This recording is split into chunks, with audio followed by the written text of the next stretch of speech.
ಯಡ್ರಾಮಿ ತಾಲೂಕು ವಾಲ್ಮೀಕಿ ಸಮಾಜದ ನೂತನ ಪದಾಧಿಕಾರಿಗಳ ಆಯ್ಕೆ ಮಾಡಲಾಗಿತ್ತು. ಯಡ್ರಾಮಿ ಪಟ್ಟಣದ ಪ್ರವಾಸಿ ಮಂದಿರದಲ್ಲಿ ನೂತನ ವಾಲ್ಮೀಕಿ ಸಮಾಜದ ಯಡ್ರಾಮಿ ತಾಲೂಕು ಅಧ್ಯಕ್ಷರಾಗಿ ಪ್ರಭು ದೊರೆ ಸುಂಬಡ್, ಕಾರ್ಯಾಧ್ಯಕ್ಷರಾಗಿ ವಿಶ್ವರಾಧ್ಯ ದಳವಾಯಿ ಸುಂಬಡ್ ಇವರನ್ನು ಸರ್ವಾನುಮತದಿಂದ ಆಯ್ಕೆ ಮಾಡಲಾಯಿತು. ಸಮಾಜದ ವತಿಯಿಂದ ಹಮ್ಮಿಕೊಂಡಿದ್ದ ಸಭೆಯಲ್ಲಿ ನೂತನ ಪದಾಧಿಕಾರಿಗಳ ನೇಮಕವನ್ನು ಎಲ್ಲ ಹಿರಿಯ ಮುಖಂಡರ ನೇತೃತ್ವದಲ್ಲಿ ಮಾಡಲಾಯಿತು. ತಾಲೂಕಾ ಗೌರವಾಧ್ಯಕ್ಷರಾಗಿ ಭೀಮಣ್ಣ ದೊರೆ ಕುಳಗೆರೆ, ಉಪಾಧ್ಯಕ್ಷರುಗಳಾಗಿ ಭೀಮಣ್ಣ ನಡುವಿನಮನಿ, ಅಂಗರ್ಗ, ಕೆ ಶರಣು, ಬಾಣಕಾರ್ ವಡಗೆರೆ, ಪ್ರಧಾನ ಕಾರ್ಯದರ್ಶಿಯಾಗಿ ರಮೇಶ್ ಮೇಲ್ಗೇರಿ ಇಜೇರಿ, ಸಂಘಟನಾ ಕಾರ್ಯದರ್ಶಿಯಾಗಿ ದೇವು ಹಜರಂತಿ, ಮಲ್ಬಾದ್ ಇವರನ್ನು ನೇಮಕ ಮಾಡಲಾಗಿದೆ. ಅಖಿಲ ಜಾತಿ ಮತ್ತು ಪ್ರಮಾಣ ಸಮಿತಿ ಅಧ್ಯಕ್ಷರಾದ ಶ್ರವಣಕುಮಾರ್ ಡಿ ನಾಯಕ್ ಅವರು ಈ ವೇದಿಕೆಯನ್ನು ಅಲಂಕರಿಸಬೇಕು ಮೊದಲಾಗಿ.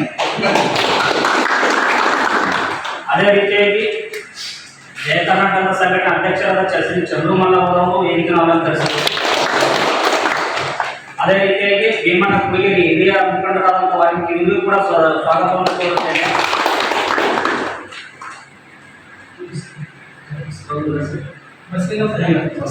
ಅದೇ ರೀತಿ ನಮ್ಮ ವಾಲ್ಮೀಕಿ ಸಮಾಜ ಹಿರಿಯರಾದ ಬಸಲಿಂಗಪ್ಪ ಅಣ್ಣನವರು ಇವರಿಗೂ ಕೂಡ ಸ್ವಾಗತವನ್ನು ಕೋರುತ್ತೇನೆ. ಅದೇ ರೀತಿಯಾಗಿ ಅವರಿವರನ್ನದೇ ಎಲ್ಲ ಯಡ್ರಾಮಿ ತಾಲೂಕು ವಾಲ್ಮೀಕಿ ಹಳ್ಳಿಗಳ ಮುಖಂಡರು, ವಾಲ್ಮೀಕಿ ಬಂಧುಗಳು ಮತ್ತು ಶ್ರವಣಕುಮಾರ್ ಅವರಿಗೂ, ಶ್ರೀರಾಮ್ ಸೇನಾಧ್ಯಕ್ಷರು ಅವರಿಗೂ ಸ್ವಾಗತವನ್ನು ಕೋರುತ್ತೇನೆ.